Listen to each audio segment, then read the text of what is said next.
Chào mọi người, quay lại kênh ve chai Nhật Bản của mình. Hôm nay thì trước tiên mình bán vài món như thế này đã nhé. Đó. Thì mọi người theo dõi video, đăng ký theo dõi kênh video của mình thì cứ 9 giờ sáng hàng ngày nha mọi người.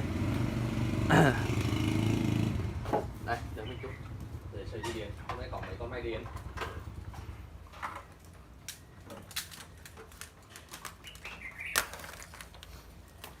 Đây, con số 1 là một con máy khoan.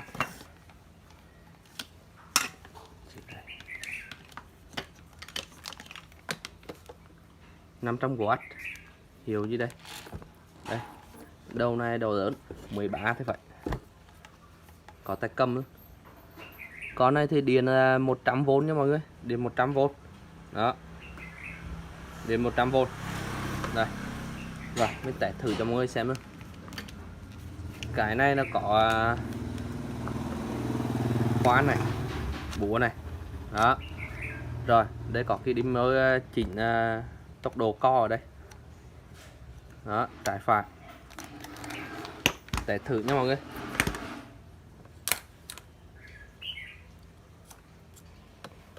Rồi. Đó, có điều tốc. Chỉnh cái này thử xem. Đây nó chạy chậm nhá, đây chạy nhanh này đó, trái phải này. Rồi mình xem thử cái đầu. Ôi, cái đầu hình như đang bị kẹt nha mọi người, cái đầu hình như đang bị kẹt. Đây là khoan để búa thử coi.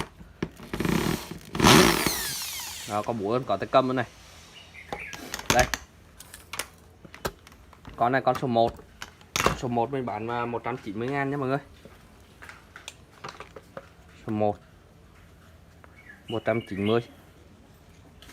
Ok.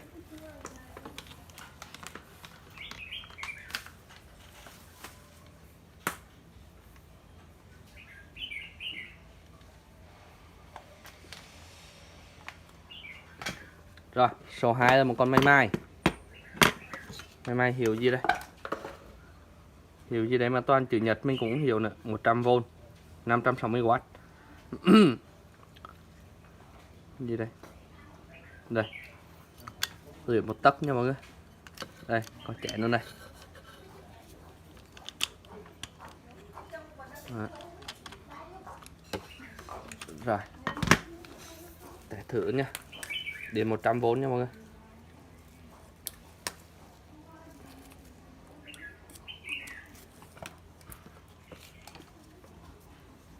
Đây, công tắc gì đây?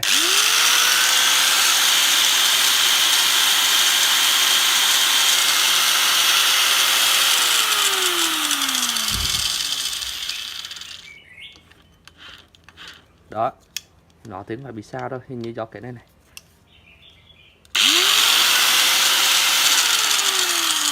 Rồi ok, tất cả máy này thì mình đều chưa mở ra, chưa vệ sinh, chưa vô dầu mở nha mọi người. Đây, con này con số 2.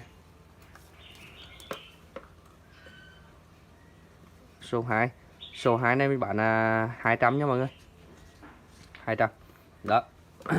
Những cái máy này thì là máy đời mới, vỏ nhựa, an toàn, không sợ bị giật. Chứ như những cái máy đời trước á, toàn là vỏ nhôm, nguy hiểm đó.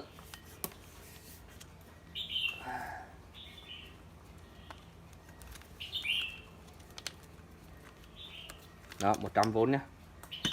Số 2 200.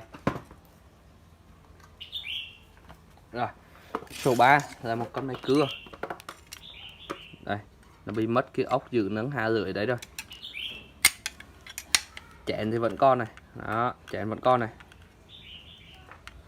À, con này yên mân. Đây, gửi 1 tấc 45. Cát tối đa 45mm. Đó, điện của nó là điện 100V. Ok, 550W. Con này thì đây, giữ con. Đây, con này thì bị cắt mất giấy rồi. Đây, sợi dây rộng lẻo ấy. Thì coi như con này mình bán sạc nha mọi người. Sợi dây nó rộng lẻo ấy. Coi như mình bán sạc con này đi. Thì mình bán 101. Con số 3 101. Đó, về mọi người tự mở ra nghiên cứu nhé. Này, còn ở đây có một trò này, đó, 3 cái ổ cắm công nghiệp, 3 ổ cắm công nghiệp, đó, ổ cắm công nghiệp nha mọi người. Đó, một cái đầu băng ranh, hơi cứng, đầu này đầu côn nha mọi người, đầu côn. Đó, một cái cục dưới đây, cục motor, cái này hình như của motor, nhưng mà cái này về chủ yếu mọi người lấy cái dây đông này để cuộn lại motor của mình này, dây đông của Nhật rất là ngon này nha, mình bán để mọi người lấy cái dây đông thôi. Một cái bộ vỏ của máy khoan Makita 12V, vỏ không nha mọi người, vỏ không nha. Đó, rồi một con bánh vít Makita 12V bị cắt mất rồi, mất công tắc rồi, chỉ còn motor này, than này, đâu này. Thì cái này á thì nãy mình có thử rồi, có chạy 12V, có chạy nha mọi người. Đây, nguyên cả combo như thế này, nguyên cả combo như thế này. Đó, mình sẽ bán với giá 80.000 nha mọi người. Số 4 80. Cái này chỉ xác phải bán vai trái đấy. Motor này cũng lấy cái motor không cũng được 70.000 rồi, chứ cái đầu điệp rồi những cái thứ này nói chung là mình vứt vô đây luôn cho nó gọn. Đó, để vô một bao nhá. Rồi khi gửi cho mọi người mình sẽ gửi một bao như thế này nha. Rồi số 4. Số 5. Số 5 là một cây Eto thì cái yếu tố này á, vốn gì nó bị cong kia cây này này, đây hai cây này nó bị cong một xíu là cái này với mọi người nặng này được, cho nên là nó hơi bị vánh cái đây, thấy nó hơi bị vánh vạt cái móng không, cái này không, chứ còn ở đây á, đây ngàm là con đẹp nha mọi người, nhưng mà nó hơi bị vánh ở đây xíu. Đó, thấy không, con quay thì vẫn quay bình thường này, nó bị vánh ở chỗ này này, bị cong đấy, nó sẽ bị vánh ở đấy này. Đó, quay thì quay bình thường.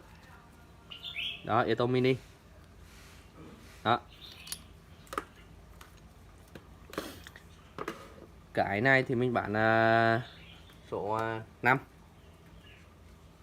mình bán 101. Về mọi người ép lại cái này một xíu nhá, Eto Mini của Nhật nha mọi người. Đây,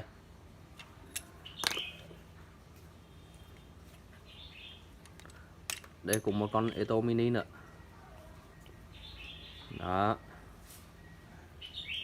đó, đây,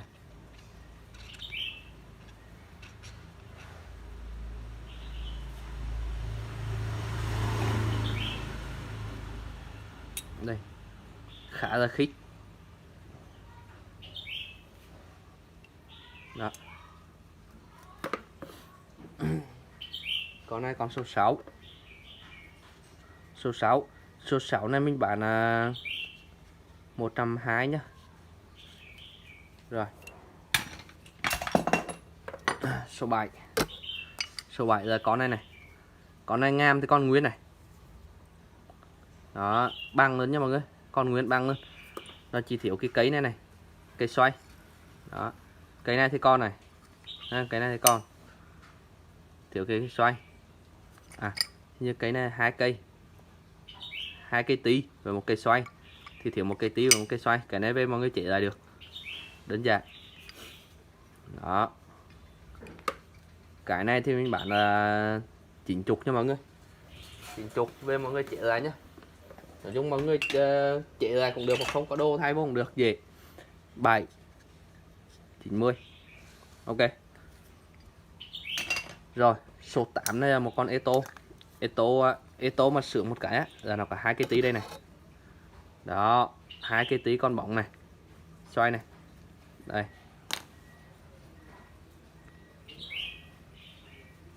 Đó, con này Eto Nhật nha mọi người, Nhật rất là hiếm Eto cái kiểu xoay này. Con này xoay được 360 độ. Đó, Eto xoay được 360 độ nha mọi người. Đây, rất là hiếm. Con này á thì chỉ bị cái má bên này này, cái má bên này á thì mất một con vít, còn bên này thì mất má. Bên này thì mất mã. Đây. Nói chung là nó mất một mã và thiếu một con vít. Cái này với mọi người thay mã khác là được. Đó, nó mất một mã nhé mọi người. Đây. Đây có cái đế này. Xoay này. Đó, thấy không? Đó. Cái này là số mấy rồi? Số 8. Số 8. Cái này mình bán 120. Rồi, còn ở đây có mấy cục sạc Hilti thì nó về á thì bị cắt giấy hết rồi. Nên mình bán như sạc chết thôi nha mọi người. Đây, cái này là 12 tới 24V này. 12 tới 24V. Đang bận cô ơi. Gì vậy cô? Cô đợi còn 5 phút nhé. Đây 100V 200W. Đây sạc này sạc pin cắm nha mọi người. Pin Nikkei. Còn như mình bán sạc chết, sạc Hilti, người ta cắt giấy đâu không thử được. Cái này là cái số 9. 9 này mình bán 40. 40 nha. Đây số 10. Số 10 thì là Hilti 12V 180W. Đây nha. Cái này cũng pin cắm Nikkei nha mọi người. Mình bán đứt dây đây mình bán như sạc chết. Cái này cả số 10. Mình cũng bán 40.000. Ok. Rồi. Một cái này sạc Hilti vừa trượt này. Vừa cắm sạc 2 dòng pin. Nó sạc từ 7V2 cho tới 36V nhưng mà đây, cái này bị cắt vào đây, mình không có thử được. Đó, sạc pin Nikkei. Cái này thì cả số 11. 11 này mình bán 80.000. Rồi. Thôi, cái này bán 70.000 thôi. 70. 11 70.000. Rồi. Cái này cũng là sạc từ 7V cho tới 24V. Hilti. Bị nứt ở đây này. Đó, không có giấy nha mọi người. Cái này thì mình bán 50. Vừa pin trượt, vừa pin cắm Nikkei. Bị bể ở đây xíu, không sao. Đây, cắt giấy mình không có thử. Cái số 12 50. Rồi ok, ai mua hàng thì liên hệ mình là 0815 411 822 mình ở Đà Nẵng. Cảm ơn mọi người nhiều.